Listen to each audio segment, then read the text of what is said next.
Vous connaissez le Stream Deck Elgato, on ne le présente plus, c'est un accessoire extrêmement pratique quand on stream, puisqu'il permet de faire des actions sur OBS d'une simple pression de touche. Eh bien Elgato a sorti un Stream Deck pour les pieds, et c'est pas une vanne, c'est la Stream Deck Pedal, on va regarder rapidement à quoi ça ressemble. Et là YouTube, c'est Tom, ravi de vous retrouver aujourd'hui pour parler de la Stream Deck Pedal, le dernier produit de chez Elgato. Donc on va se faire un petit unboxing, on va regarder un petit peu comment ça fonctionne avec l'appli Elgato, et je vous donnerai quelques exemples d'utilisation intéressantes et les éventuelles limites d'un tel accessoire. Alors je précise que Corsair m'a envoyé ce produit pour que je le teste, mais cette vidéo n'est pas du tout sponsorisée ni par Corsair ni par Elgato, donc objectivité totale, non. En revanche, cette vidéo est sponsorisée par Owned, et ça c'est beau. Owned.tv, c'est la plus grosse boutique en ligne pour les streamers, vous y trouvez absolument tout ce dont vous avez besoin pour votre stream.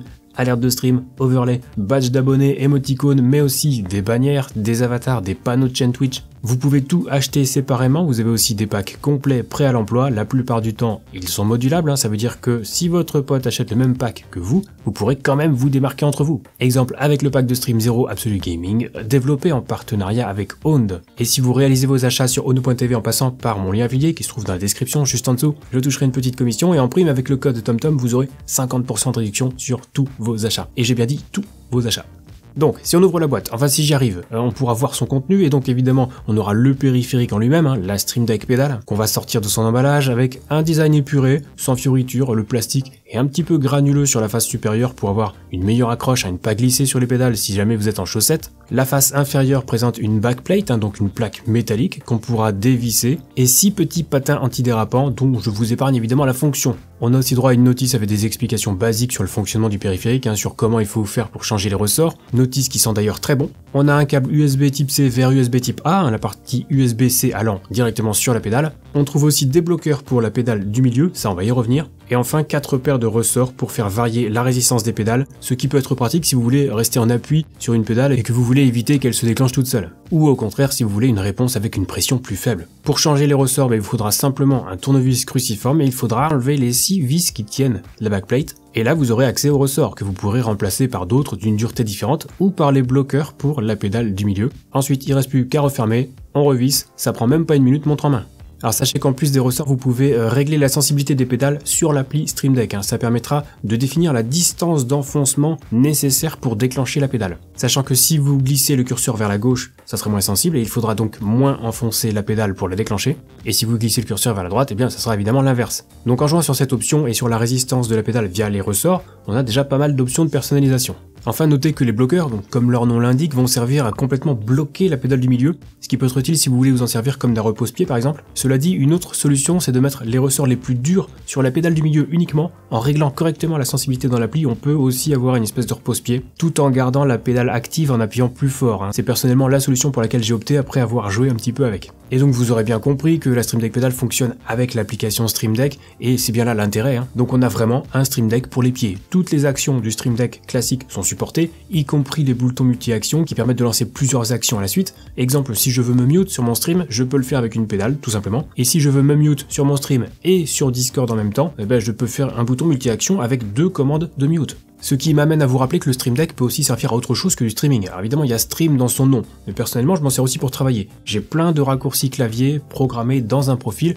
qui s'ouvre automatiquement quand je lance mon logiciel de montage. Et du coup, j'ai des raccourcis à portée de doigt, donc plutôt que de devoir appuyer des fois sur 3 touches du clavier, je presse un bouton et c'est fini. Du coup, la Stream Deck Pedal pourra remplir ce rôle également, donc on va pas s'attarder sur le fonctionnement de l'application, on a déjà vu comment ça fonctionnait avec le Stream Deck, et en plus pour le coup c'est relativement intuitif, puisqu'il suffit de glisser, déposer littéralement à une action sur un bouton et c'est tout.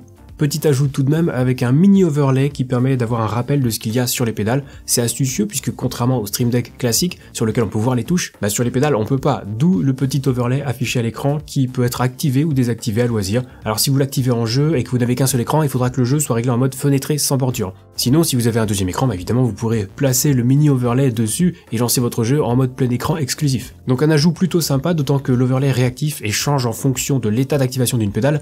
Exemple ici avec des simples changements de scène, je peux voir quelle scène est active rapidement, comme ce que je verrais si j'avais un Stream Deck classique sous les yeux. Alors quelques limites quand même, la Stream Deck Pedal ne permet pas d'utiliser les dossiers sur l'application Stream Deck. En même temps on se demande un petit peu du pourquoi, étant donné qu'il n'y a que 3 touches au final. mais elle est utilisable avec les profils intelligents, qui peuvent donc changer automatiquement quand une certaine application est au premier plan, et c'est personnellement ce que j'utilisais déjà sur mon propre Stream Deck, et bien sûr ça marche aussi avec les profils de base, qu'on peut associer à une pédale pour pouvoir ensuite utiliser les deux autres. Donc ce produit a pas mal d'avantages et j'avoue que j'ai du mal à voir les inconvénients, mis à part ceux inhérents évidemment à l'application Stream Deck elle-même, ou le fait évident que tout le monde n'aura pas forcément l'utilité d'avoir des commandes au pied, mais pour ceux qui cherchaient un tel périphérique, eh bien ça fait carrément le job. Alors est-ce que ça vaut 90 €? Bon, 70 ça aurait été pas mal, parce que même si c'est pratique, voire très pratique dans certaines conditions, il y a que 3 pédales au final, donc 3 touches. Du coup je vais terminer en vous suggérant quelques utilisations possibles pour cette Stream Deck pédale, même si vous aurez déjà saisi son intérêt premier, qui est de pouvoir donc déclencher des actions sans avoir besoin de vos mains. L'exemple typique c'est celui du joueur qui est sur sa manette ou en plein FPS rivé sur son clavier et sa souris.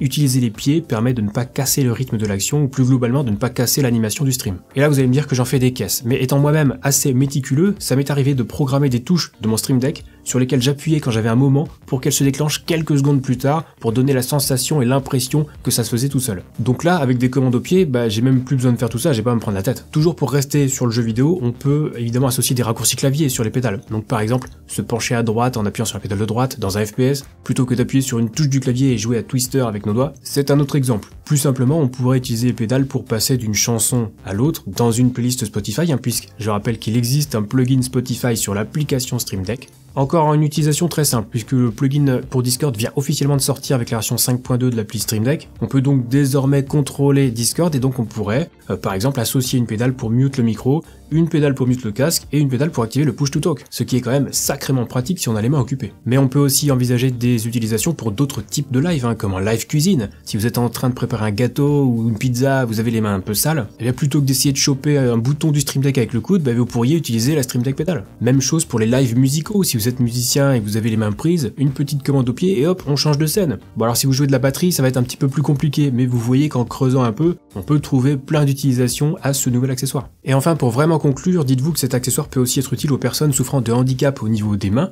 et qui voudraient quelque chose leur permettant de gérer un minimum leur stream ou d'utiliser un push to talk plus simplement, et bien la Stream Deck pédale peut être une solution très intéressante. Donc en résumé, cette Stream Deck pédale, on s'en passait totalement quand ça n'existait pas, donc pas forcément utile au premier abord, mais c'est comme pour le Stream Deck de base, l'essayer, c'est l'adopter. Alors reste le prix, 90 €, bon ça fait un peu chéro je trouve, mais bon comme d'hab on paye un petit peu la marque et le gâteau, et aussi un peu l'environnement simple et intuitif et le gâteau. Parce qu'il existe des solutions alternatives avec des pédales USB trouvables à 30 € dans le commerce, mais ça sera pas aussi simple et rapide à configurer. Donc voilà pour cette petite présentation. Si vous trouvez que ce produit est complètement useless pour vous, ou si vous pensez au contraire que ça peut servir dans certaines situations, n'hésitez pas à le dire dans les commentaires. Nous on se retrouve dès que je suis en live sur Twitch, et si vous avez des questions techniques, je vous invite à rejoindre le Discord communautaire Zero Absolute Gaming. Lisez bien les règles pour débloquer les salons d'aide et on vous répondra au plus vite. Sur ce, c'est la fin de cette vidéo, on se retrouve très vite pour la prochaine et d'ici là, bon stream.